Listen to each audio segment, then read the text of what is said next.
බෝවන් යාළුවනේ අද මං ගෙනල්ලා තියෙන්නේ මෙන්න මේ සවුන්ඩ් කාඩ් එක V8S කියන මේ සවුන්ඩ් කාඩ් එක මේක ගොඩක් ප්‍රයෝජනවත් වෙන්නේ මේ කැරකුයි සින්දු කියන කට්ටියට ඒ වගේම ගීතයක් රෙකෝඩ් කරගන්නවා නම් ඒ වගේ වැඩක් කරගන්න කට්ටියට ඊටාම වටිනවා.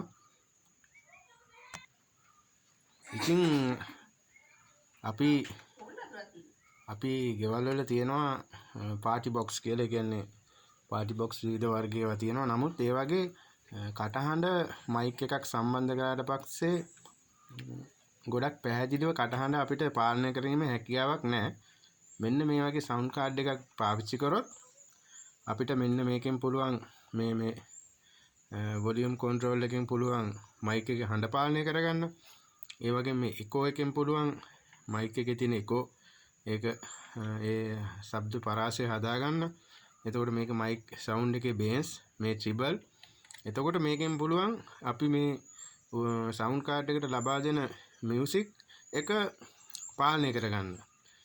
ඒ වගේම ඔයාලට පේනවා ඇති මෙන්න මේ පිටිපස්සේ තියෙනවා මෙතන තියෙනවා මයික් ජැක් එකක් ඩයිනමික් මයික් එකක් සම්බන්ධ කරන්න. ඊට පස්සේ මෙතන තියෙන කන්ඩෙන්සර් මයික් එකක් සම්බන්ධ කරන්න මේ ජැක් එක මේ පෝට් එක. ඉතින් මෙතන තියෙන හෙඩ්ෆෝන්. ඒ කියන්නේ අපිට මේකෙන් අවුට් එකක් ගන්න පුළුවන් වෙනත් ඇම්ප් එකකට සම්බන්ධ කරන්න. මෙතන තියෙනවා දැන් අපි සින්දුවක් රෙකෝඩ් කරන අවස්ථාවක අපිට හෑන්ඩ්සෙට් එකක් පාවිච්චි කරලා මේකෙන් අපි ගායනා කරන ගීතේ අපිට අහගන්න පුළුවන්. එතකොට මෙතන තියෙනවා මේ චාර්ජින් පෝට් එක. මේකෙන් චාර්ජ් කරගන්න තමයි තියෙන්නේ. මේක රීචාර්ජබල්. එතකොට මෙතන තියෙනවා ලයින් ඉන් ලයින් 1 ලයින් 2 කියලා. මේකෙන් අපිට රෙකෝඩින් කරගන්න ශබ්ද එළියට ගන්න හැකියාව. එතකොට මේක ඉෆෙක්ට් තමයි මේ තියෙන්නේ. අපිට ඔය සින්දුව ගායනා කරන අතරේ විවිධ ඉෆෙක්ට් වර්ග භාවිත කිරීමේ හැකියාවක් තියෙනවා මෙන්න මේ බටන් වල. ඉතින් අපි මේක සම්බන්ධ කරලා බලමු අපේ තියෙන පාටි බොක්ස් එකකට කොහොමද මේකේ ශබ්දය කියලා. මෙන්න මේ AUX ජැක් එක අපි මෙන්න මේකට මෙතන AUX පෝට් එකට සම්බන්ධ කරගන්නවා. එතකොට ඒ සම්බන්ධ කරපු අනික් කෙලවර මෙන්න මේ ජැක් කොටස අපි ගාව තියෙන මෙන්න මේ සවුන්ඩ් කාඩ් එකේ මෙන්න මේ හෙඩ්ෆෝන් කියන ජැක් එකට මෙන්න මේ විදිහට සම්බන්ධ කරගන්නවා. ඊට පස්සේ දැන් මේ දෙක සම්බන්ධ කරලා තියෙන්නේ. ඊට පස්සේ අපි පාටි බොක්ස් එක ඔන් කරගන්න ඕනේ මේ විදිහට. ඊට පස්සේ මේක මේ තියෙන මූඩ් කියලා තියෙන එකෙන් AUX මූඩ් එකට මාරු කරගන්න ඕනේ. මෙන්න මේ විදිහට AUX මූඩ් එකට සම්බන්ධ කරාට පස්සේ මෙතන තියෙනවා මේ පුෂ් බටන් එකක් සවුන්ඩ් කාඩ් එකේ. ඒක මේ ආකාරයෙන් ප්‍රෙස් කරගෙන ඉන්න ඕන ටික වෙලාවක්. එතකොට මෙන්න මේ විදිහට ඔයාලට පේනවා ඇති මේ බල්බ් පත් වෙලා මේ විදිහට. තාම මේකට මයික් එකක් සම්බන්ධ කරලා නැති නිසා තමයි මෙහෙම වෙන්නේ.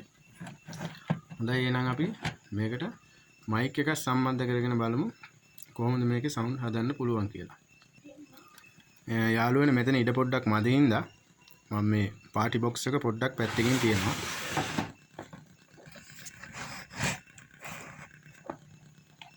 ඉතින් මෙන්න මේ පාටි බොක්ස් එක මේ පැත්තකින් තියලා මෙන්න මේක මේ සවුන්ඩ් කාඩ් එක අපි ගත්තා. මේ තියෙන්නේ මයික් එකක්. හොඳ ගේන් එකක් තියෙන මයික් එකක්. මේක අපිම නිර්මාණය කරගත්ත එකක්. වෙළඳ පොලෙන් ගන්න වගේ ශබ්දය එච්චර සුපිරි නෑ. අපි කතා කරද්දී හොඳට ඇහෙනවා අඩුයි. ඉතින් අපිම නිර්මාණය කරගත්ත මෙන්න මේ වගේ මයික් එකක්. ඉතින් යාළුවනේ මෙන්න මේ ඩයිනමික් මයික් පෝට් එකට මේ ආකාරයෙන් සම්බන්ධ කරගන්න. ඊට පස්සේ අපි පාටි බොක්ස් එකේ පොඩ්ඩක් වොලියුම් එක වැඩි කරලා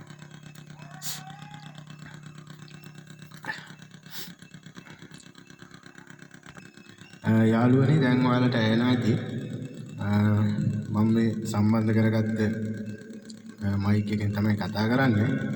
ඉතින් මේකෙන් පුළුවන් අපිට එකෝ හදා ගන්න. ඔව් දැන් ඔයාලට පේන ඇහෙන ශබ්දය ඇහෙනවා ඇති. මෙන්න මේ වොලියුම් කන්ට්‍රෝල් එකෙන් එකෝ ඔව් ටෙස්ට් 1 1 2 3 4 1 හොඳ එකෝ එකක් හොඳ ගේන් එකක් තියෙනවා. ඉතින් මේ කන්ට්‍රෝල් එකෙන් පුළුවන් මයික් එකේ බේස් ශබ්දය මේ ට්‍රිපල් ඒ වගේ අපිට මේකේ සම්බන්ධ කරගන්න පුළුවන් මයික්‍රොෆෝන් දෙකක් කන්ඩෙන්සර් මයික් එකක් සහ ඩයිනමික් මයික් එකක් රෙකෝඩින් කරනවා නම් කන්ඩෙන්සර් මයික් එකක් තමයි අපි මේකට සම්බන්ධ කරගන්නේ. ඉතින් යාළුවනේ අපිට මේ සවුන්ඩ් කාඩ් එක සම්බන්ධ කරගන්න මේ වගේ මම පොඩි මේ කෑලි හතරක් හයි කරගෙන තියෙනවා. මොකද මේ නැත්තම් මේක වෙනම හයි කරන්න හැද නැහැ. ඉතින් මේක රීචාර්ජබල් තියෙන අපිට කොහේ හරි ගමනක් යද්දුනත් පාටි බොක්ස් එකත් එක්කම මේක අරන් යන්න හැකියාව තියෙනවා. ඉතින් ඔයාලත් මේ වගේ පාටි බොක්ස් එකකට සවුන්ඩ් එක මයික් සවුන්ඩ් එක කැරොටි ගායනා කරද්දී අපහැදිලිතාවයක් තියෙනවා නම් මේ වගේ එකක් කරන් සම්බන්ධ කරගන්න. ඉතින් ඔයාලටත් හොඳ ගීත ගායනා කරන්න හොඳ තත්ත්වයේ ශබ්දයක් ලබා ගන්න පුළුවන්. ස්තුතියි.